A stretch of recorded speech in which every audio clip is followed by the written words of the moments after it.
Hi all, this is Saturday morning. രാവിലത്തെ ചായ കൂടി കഴിഞ്ഞിട്ട് ഞാൻ മീൻ വെട്ടാൻ തുടങ്ങിയതാണ്. ഇപ്പോഴാണ് തീർന്നത്. 3 ചെറിയ ചൂരയും കുറച്ച് കിളിമീനും ഒക്കെ ആയിരുന്നു കിട്ടിയിരുന്നത്. 3 തലയും ഞാൻ ക്ലീൻ ചെയ്ത് മാറ്റി വെച്ചിട്ടുണ്ട്, തേങ്ങാപ്പാൽ ഒഴിച്ച് തലക്കറി വെക്കാനായിട്ട്.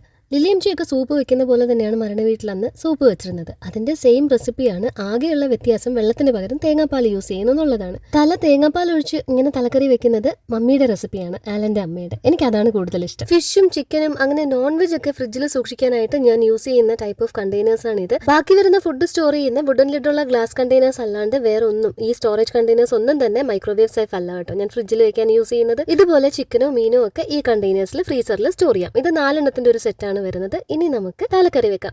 3 തലയും ഇത്തിരി മാംസം കൂടെ ചേർത്താണ് കട്ട് ചെയ്തേക്കുന്നത്, പിള്ളേർക്ക് പിച്ചി കൊടുക്കാനായിട്ട്. ഇഞ്ചിയും വെളുത്തുള്ളിയും ചുവന്നുള്ളിയും ചതച്ചത്, തക്കാളി, പച്ചമുളക്, പിന്നെ തേങ്ങയുടെ 2ാം പാൽ ഒഴിച്ച് പൊടികളായിട്ട് ഇത്തിരി ഉപ്പ്, അല്പം മഞ്ഞപ്പൊടി, കുറച്ചധികം മല്ലിപ്പൊടി, ലേശം കുരുമുളക് പൊടി. ഇതിൽ മുളക് പൊടി ചേർക്കാറില്ല. ഇതെല്ലാം കൂടി ഇട്ടിട്ട് നമുക്ക് കുറഞ്ഞ തീയിൽ അടച്ചു വെച്ച് ഒന്ന് വേവിച്ചെടുക്കാം. വലിയ കഷ്ണം മീൻ ആയതുകൊണ്ട് കുറച്ച് വേവാനുള്ള ടൈം എടുക്കും. നമ്മൾ എടുത്തു വെച്ചിരിക്കുന്ന 1ാം പാല് ഇതുപോലെ തന്നെ മാറ്റി വെക്കാം. കറി നന്നായിട്ട് തിളയ്ക്കുമ്പോൾ അവസാനം അത് ഒഴിച്ചങ്ങ് എടുക്കാം. ഈ പാത്രങ്ങളും 4 എണ്ണത്തിന്റെ ഒരു സെറ്റാണ്. ലിങ്ക് ഒക്കെ ഞാൻ യൂട്യൂബ് ഷോർട്സിൽ മാത്രം ടാഗ് ചെയ്ത് കൊടുത്തേക്കാം. ഇനി നമുക്ക് വെജിറ്റബിളിനായിട്ട് എന്തെങ്കിലും കൂടെ അരിഞ്ഞെടുക്കാം. ഈ കാണുന്ന സ്റ്റോറേജ് ബാസ്ക്കറ്റ് സെറ്റ് ഓഫ് 3 ആണ്. ഇതാണ് ഞാനിപ്പോൾ ചെറിയുള്ളിയും സവാളയും വെളുത്തുള്ളിയും ഒക്കെ സ്റ്റോർ ചെയ്യാനായിട്ട് യൂസ് ചെയ്യുന്നത്. ചെറിയുള്ളി കുറവാകുമ്പോൾ അതിൽ കുറച്ച് പൊട്ടറ്റോയും കൂടെ സ്റ്റോർ ചെയ്ത് വെക്കാറുണ്ട്.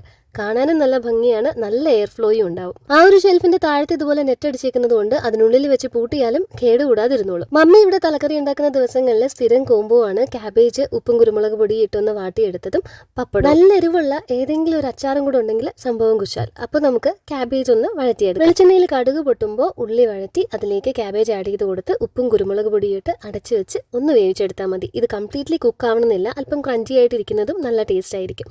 വറുക്കാനുള്ള മീനൊക്കെ ഇത് എടുത്തിട്ടുണ്ട്.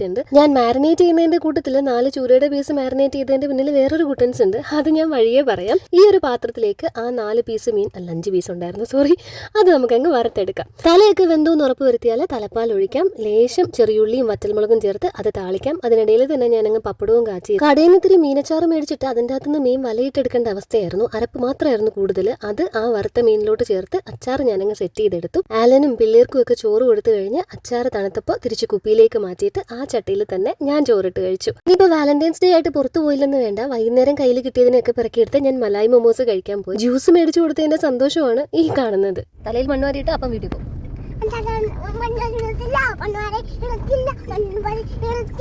പറഞ്ഞ വാക്ക് പാലിച്ചിട്ട് തലയിൽ മാത്രം 2 പേരും മണ്ണാക്കിയിട്ടില്ലായിരുന്നു. പിന്നെ ഒളിച്ചുകളി അങ്ങ് തുടങ്ങി.